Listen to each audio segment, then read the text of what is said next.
What exactly are the Shadow Animatronics? The Shadows are really interesting characters in the FNAF verse that tend to be forgotten, mainly because there are a few gaps in their appearances throughout the games. They seem to hold a lot of lore importance, but have faded away from mainstream lore as time went on. The Shadow Animatronics first appeared in FNAF 2. There's a super rare chance that Shadow Bonnie will pop up in the corner of your office and can be dealt with by using a flashlight. Shadow Freddy appears in the parts and service room, and you would need to switch the camera to get away from him. These two characters don't actually kill you though, but rather they crash your game. They have slightly different appearances, Shadow Freddy being a really dark purple and Shadow Bonnie being pure black, both of them having glowing eyes and teeth. According to the FNAF guidebook, we know that the Shadows existed before the events of FNAF 2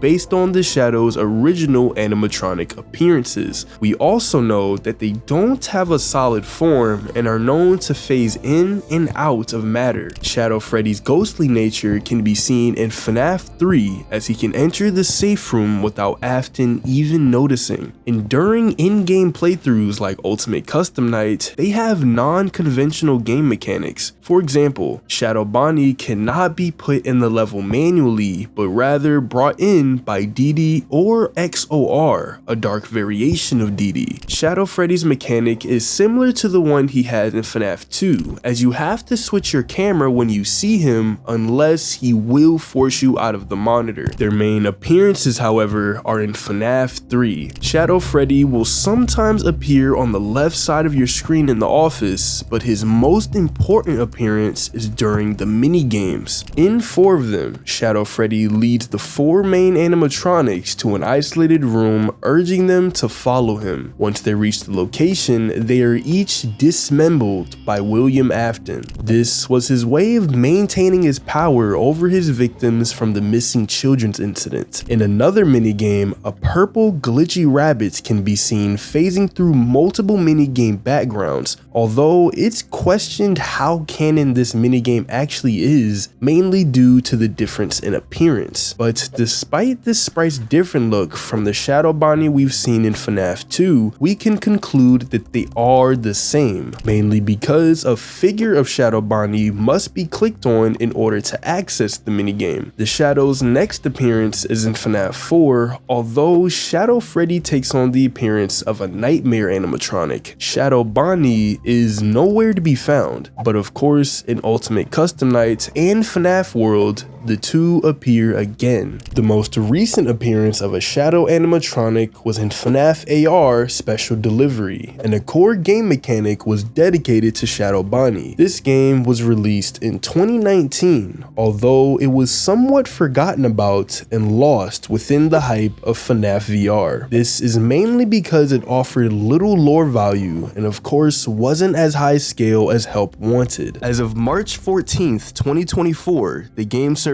were shut down and the game was discontinued. If the lore had any type of significance, then it wouldn't be taken down. Despite the game not holding heavy lore connotations, as well as its canon nature being questioned, there's one important section that is vital to determining what the Shadows actually are, specifically Shadow Bonnie. Through augmented reality, the game merges FNAF with reality by inserting characters into your current environment. The plotline is as follows. You, the player, have subscribed to Fazbear Funtime service, in which you can receive animatronics delivered straight to your front door. But of course, they malfunction, and it's your job to defeat them. Throughout the game, you'll encounter what looks like dark shadows and light orbs. The dark shadows are referred to as dark remnant, and if you collect too much of it, then Shadow Bonnie will appear. There's only one way to defeat him though. Throughout the game, you can collect lighter colored remnant, which is a bit harder to attain and usually surrounded by dark remnant. By pointing the flashlight at Shadow Bonnie with enough light remnant, you'll be able to defeat him. Remnant refers to a substance that forms when souls become binded with an object, and this substance can be melted down and inserted into to animatronics. According to the books, the actual emotion and power that comes from Dark Remnants is agony, which is way more difficult to get rid of. So it's fair to say that Dark Remnants in FNAF AR is simply agony. This is why we see characters coming back from the dead even after being burned. Their agony is simply too strong for them to move on. So if Dark Remnant needs to be collected to sustain Shadow Bonnie in FNAF AR, then this could mean that the shadows are results of agony. And many theorists have since concluded that this agony is a result of both of the missing children's incidents. When shadows were initially introduced in FNAF 2, many thought that they were actually the souls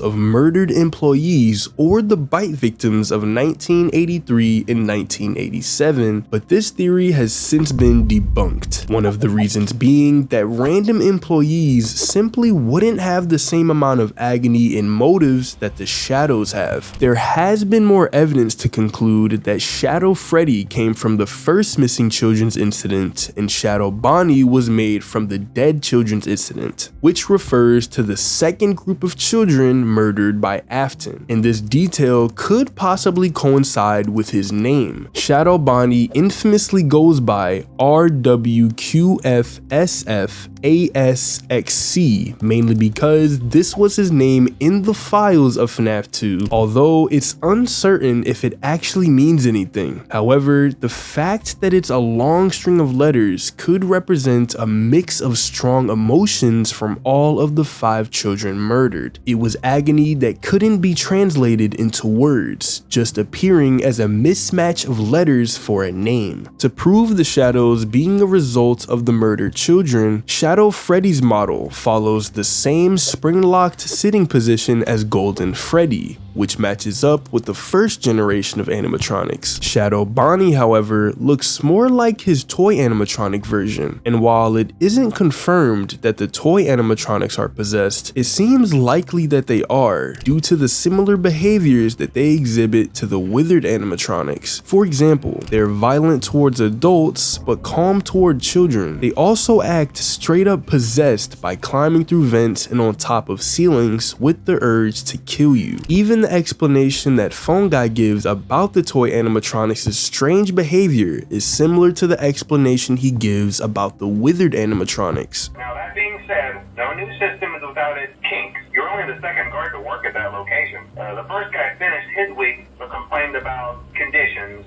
We switched him over to the day shift. So, hey, lucky you, right?